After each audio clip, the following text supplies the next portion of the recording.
สบายดีสวัสดีนะทุกคนนี่ก็เป็นหิมของด่านปากแซงเลยเรามาหอดด่านปากแซงนะเนาะนี่ก็จะเป็นหิมของบรรยากาศตอนเช้าฟังนั่นก็จะเป็นฟังลาว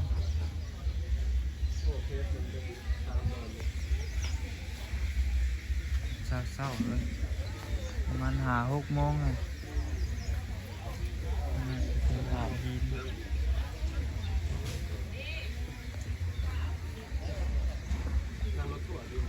มีตลาดเพิ่มเล่นวันนี้ทุกคนนะเป็นปากแซงมันเป็นวันจันทร์มีตลาดนะเดี๋ยวสิพาทุกคนไปเบิ่งตลาดนะว่ามีอย่างขายนะโอ้จักจันกับมีพี่น้องคือเป็นของกินไก่กับมี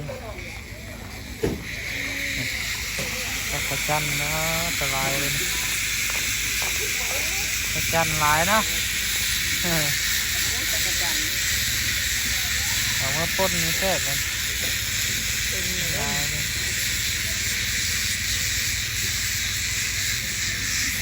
มันจะมีส่วนทางนี้ตลาดยังหลายยังบ่ได้ไปรอบเบิ่งเนาะจักหน่อยเราสิไปรอบเบิ่งมีหลายอย่างค่ะขายหลายอย่างเนี่ยตลาดปากแซงตอนเช้า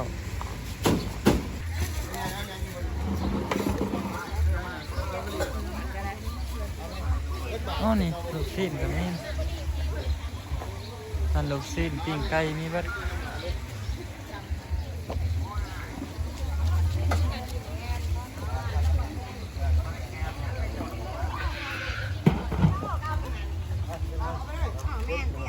มันกินเบิดนะเสื้อคนนี้ หั่นเนื้อ ลายกินเบิดไปกินเบิดหนึ่งอ่ะคน10 คนหนึ่งกินละกินละ ตลาดเช้า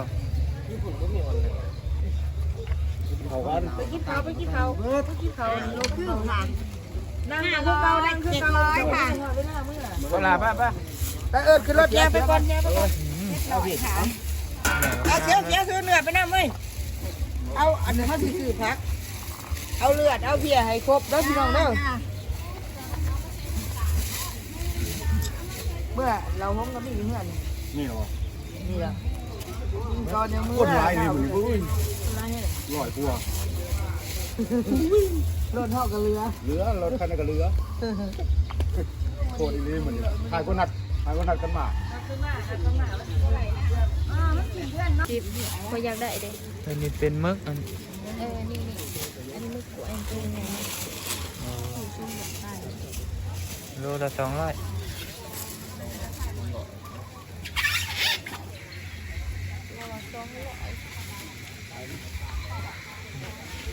ปลาทูน่ะปลาทูอะเนาะได้เราเป็นยังไง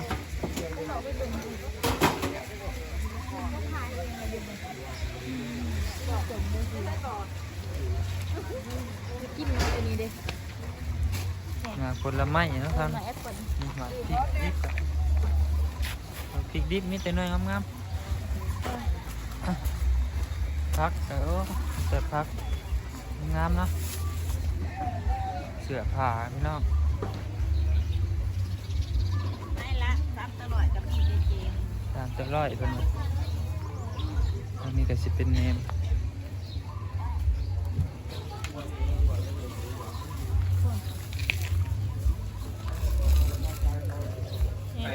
จานละ100วะ 100เดียวนะคะ เออ จานละ100เลยค่ะ กุ้งปลาหมึกจานละ100เออ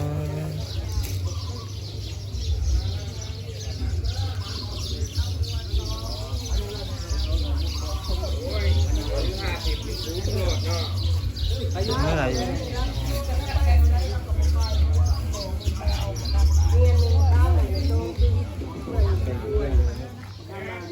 ฮะ เราหมกมากวนป้าหน่อไม้ก็มีในหน้ากูปอกคือในรถปอกเราบริใส่ตู้เราเป็นเนี่ยนะ น้ำไม้ยังนะ หน่อไม้นี่แหละหน่อไม้แนงหน่อไม้ปลูกเท่านี้แม่ มาจูกัน แกงคือสิแซ่บเนาะ หวาย มาแกงบ้านโอ้ นี่ ป โล ลา ละ ยัง 140ลูก ปลายัง ปลาปากปลาเปียน อ๋อ อันนั้นกล้องละซีด เขากินเยอะ กินบ้านเฮา นี่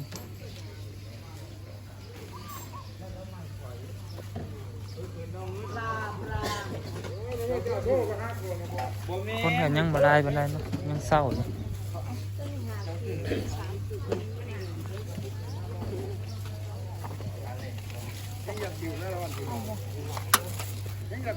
เนี่ยลูกละ10 บาท แม่ละ10 บาทค่ะสิไปเอาด้วยสิขายเอาองุ่นกับมีใหญ่น่ะ คนกำลังถามมาเริ่มลายแล้วพี่น้องเอ้ยถามมาแต่ฟังลาวเนาะมาตลาดปากแซงตลาดเศร้าฮะโอ้มาแล้ววะพี่จะพี่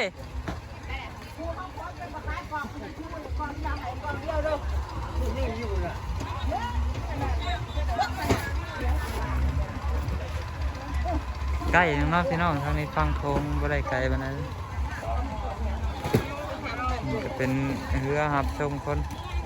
ครับ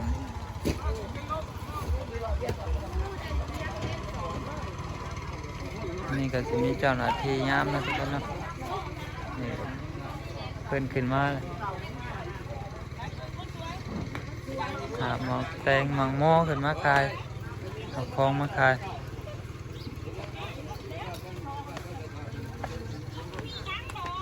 คลิปนี้ก็จะจบไว้ทำนี้เนาะทุกคนไว้ต่อคลิปหน้านะทุกคนเนาะฝากกดไลค์กดแชร์ให้เราหน่อยเด้อเนาะฝากกดติดตามนะสวัสดี